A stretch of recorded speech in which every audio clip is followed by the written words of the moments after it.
जय श्री राधे। पूज्य श्री सद्गुरुदेव भगवान के चरणों में प्रणाम। पूज्य श्री शेर जय दयाल गोयनका जी सत्संग की महिमा के विषय में कहते हैं, सत्संग से एक क्षण में नारद जी ने 10,000 की मुक्ति करवा दी। तब सत्संग का मूल्य कितना हुआ जिसकी कोई तुलना ही नहीं की जा सकती। तात स्वर्ग अपवर्ग सुख धरिए तुला एक अंग, तूल न ताही सकल मिली जो सुख लव सत्संग। सत्संग का इतना महत्व है हम लोगों ने कभी जाना नहीं। सनकादि जानते हैं, नारद जी के उपदेश से क्षण मात्र में हजारों का उद्धार हो जाता था। दक्ष प्रजापति ने प्रजा की वृद्धि के लिए 10,000 पुत्र उत्पन्न किए थे। वे सब नारद जी के उपदेश से तप करने चले गए। जब वे तप करके तैयार हो गए तब नारद जी पहुँचे और उनसे बोले, तुम्हारे पिता ने तुमको संसार फैलाने के लिए उत्पन्न किया है। तुम लोग किनारे लगी नौका को डुबा मत देना। बस उनकी आंखें खुल गई। वे सब के सब महात्मा जीवन मुक्त हो गए। दक्ष ने फिर 10,000 पुत्र उत्पन्न किए, उनकी भी वही दशा हुई। तब नारद जी की ऐसी करतूत देखकर दक्ष ने उनको शाप दिया, हे नारद, तू 2 घड़ी से अधिक कहीं नहीं ठहर सकेगा। नारद जी ने कहा, 2 घड़ी तो बहुत है, 2 घड़ी में तो बहुतों का उद्धार हो सकता है। नारद जी की ऐसी महिमा है कि ब्रह्मा जी और शिव जी भी दौड़ दौड़ कर भगवान के गुणानुवाद उनसे सुनते हैं। सनकादि तो समाधि छोड़कर सुनते हैं। सत्संग में उस तरह का श्रद्धा और प्रेम हम लोगों का नहीं है। परमात्मा में श्रद्धा और प्रेम होने से और उनके गुणानुवाद सुनने से क्षण क्षण में रोमांच और नेत्रों में अश्रुधारा बहने लगती है। भगवान का नाम कानों में सुनाई देते ही आनंद की लहर आने लग जाती है। भगवान के चिंतन से, नाम कीर्तन से और गुणानुवाद से अद्भुत आनंद होने लग जाता है। इस मनुष्य जीवन का मूल्य भगवत प्राप्ति है। फिर पारस का तो मूल्य ही क्या है। एक विरक्त महात्मा के एक भोला मूर्ख शिष्य था। वह भजन ध्यान तो करता था पर मूर्खता के कारण लोगों को पुत्र, धन इत्यादि के आशीर्वाद दे देता था। गुरुजी ने उससे कहा, मूर्ख, तू यह क्या करता है? तेरी ऐसी आदत कैसे पड़ गई?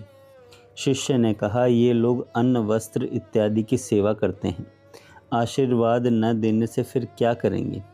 तब गुरु ने उसको एक पत्थर लाकर दिया और कहा, इसकी कीमत बाजार में जाकर करा ला, परंतु इसे किसी भी भाव में बेचना नहीं।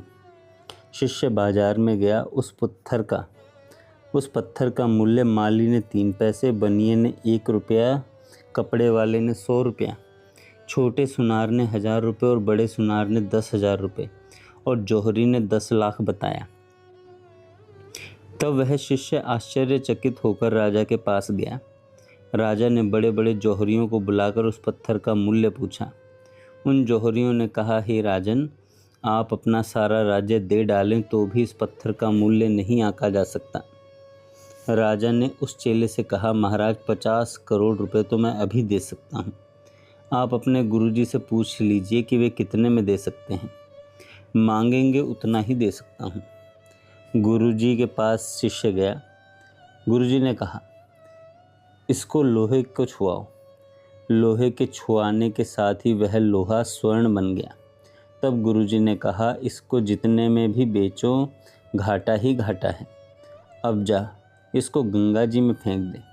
यह चीज़ गुप्त रखने की है, लोगों को मालूम हो जाएगा तो वे लड़कर मर जाएंगे। हम इसका बोझ ढोकर क्या करेंगे? शिष्य से वह पत्थर फेंका नहीं गया। तब महात्मा ने लेकर गंगा जी में फेंक दिया। शिष्य बोला, महाराज, आपने यह क्या किया? गुरुजी ने कहा, थोड़ा लोहा और ला। उसको लेकर अपने सिर से रगड़ा तो वह भी सोना बन गया। शिष्य चकरा गया। गुरुजी ने कहा, किसी को यह बात कहना नहीं तो लोग हमारा सिर फोड़ देंगे। मूर्ख, तू तो इसको 3 पैसे में बेचकर आने को तैयार हो गया था। समय अमूल्य है सज्जनों। समय को ऐसा बना लो कि शरीर वाणी पारस हो जाए। ऐसी योग्यता हो जाए कि उसकी दया दृष्टि से पापी भी मुक्त हो जाएं। ऐसे मनुष्य का जीवन ही अमूल्य है जो जितने कम मूल्य में अपने समय को बेचता है वह उतना ही मूर्ख है। जैसे पारस का मूल्य राजा का सर्वस्व देकर भी पूरा नहीं हुआ। चेतन आत्मा का कितना मूल्य है। माथे से लगाकर लोहे को सोना बना दिया तो क्या हुआ। वाणी के द्वारा वृक्ष को कल्प वृक्ष बना दिया, पत्थर को पारस बना दिया तो क्या हुआ। महान विलक्षण पुरुष के दर्शन, भाषण, स्पर्श, उसकी दया दृष्टि से पापी पुरुष भी परमात्मा को प्राप्त हो जाते हैं। लाखों बार ब्रह्मा होने पर भी संसार के दुखों से पिंड नहीं छूटता। जब तक परमात्मा की प्राप्ति नहीं होगी तब तक 84 लाख योनि के यंत्र में घूमना ही पड़ेगा। सज्जनों, हम ऐसे बन सकते हैं जिससे स्वयं को तथा लाखों मनुष्यों को भगवत प्राप्ति हो सकती है। समय के ऐसे मूल्य को समझकर भी ऐसा कौन मूर्ख होगा जो समय को व्यर्थ खोवेगा। हे परमात्मा, हे प्रभु, जब यहाँ तक सुनने में आता है तो हे नाथ मुझे आप ऐसा सेवक बना दें कि मैं भी भगवान शंकर की तरह मुक्ति का सदाव्रत बांटता रहूं। आपका ही सदाव्रत है, मैं बांटकर अपना मन प्रसन्न कर लूं। मनुष्य का जीवन जीते हुए ही काम में आता है। पशु का शरीर तो मरने के बाद भी काम में आता है। मनुष्य का हाड़, मांस, चमड़ी कुछ भी काम में नहीं आता, राख होकर उड़ जाएगी। जब तक यह राख नहीं उड़े उसके पहले पहले ही जिस काम के लिए आए हो उसे पूरा कर लो। चूको मत, सब काम धरे रहने दो, बस एक काम पूरा कर लो, वह है भगवत प्राप्ति। अन्यथा तुम्हारी क्या दशा होगी। बद्रीनाथ के पहाड़ों से कोई गिरे तो उसको उठाने वाला भी मिल सकता है, पर मनुष्य शरीर से गिरे हुए को उठाने वाले नहीं मिलते। उत्तरोत्तर उन्नति करो।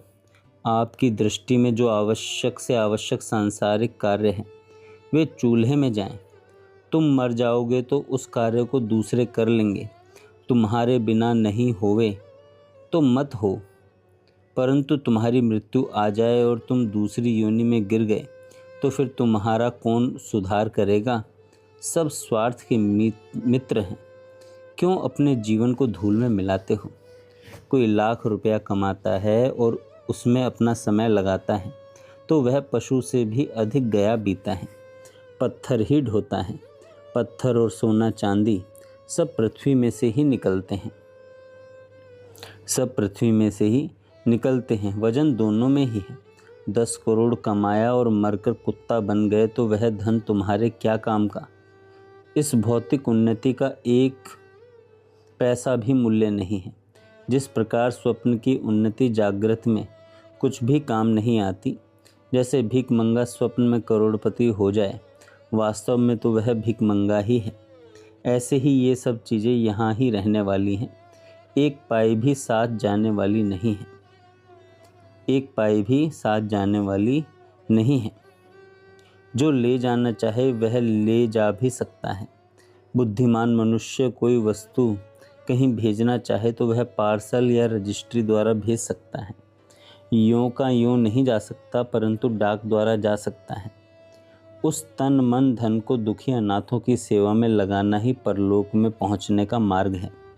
परमात्मा की प्राप्ति कर ली तब तो यह और वह सब राज्य अपना ही है। सब राज्य अपना ही है।